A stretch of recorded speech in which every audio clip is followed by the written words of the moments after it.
So, yun ang ilalagay natin dyan. Okay? So, sige. Next naman, ano po yung D? Okay, pag sinabi naman nating D, yan yung difference. Okay? Saan anong difference? Pag sinabing difference, ganito yan, ano? Dito, ano? Yung 2 papuntang 5, 5 papuntang 8, and then 8 papuntang 11. Lahat yan may similarity. Okay? Yung similarity niyan, ito, ano? Yung 2, para maging 5, anong gagawin natin? Tayo ay mag-add ng 3. Tama. Yung 5, bago maging 8, ang gagawin natin ay mag-add din ng 3. Tama. Yung 8, para maging 11, kailangan lang din nating mag-add ng 3. O, tama. So, ibig sabihin, bawat number, may nakasingit or may nakagitna sa kanila na 3. At iyan yung tinutukoy natin na difference. Okay? Yan ang isusulat natin mamaya dyan. 3. Sige, kumpletuhin na natin yung ating mismong formula and then yung set ng numbers na nakalagay. Sige. Sige, kumpletuhin lang natin.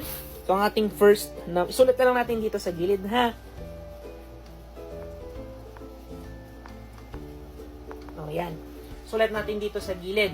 So, ang ating first number, okay, ay 2 plus yung nawawala ay yung pang 33rd minus 1. Huwag mong palitan yun, ha? Minus 1 yan. Baka gusto mo minus 5. Hindi pwede yun. Okay? Minus 1 yan.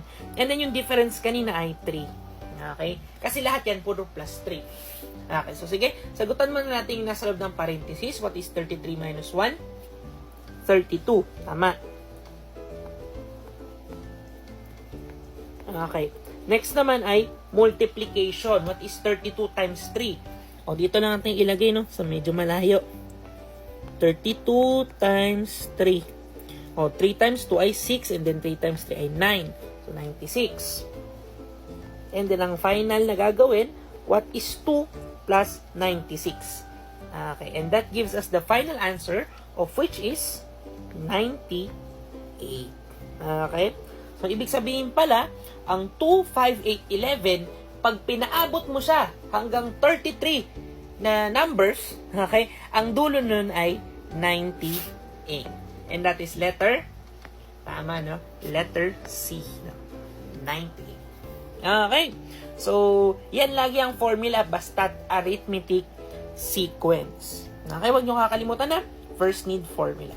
Okay, let's have number 7.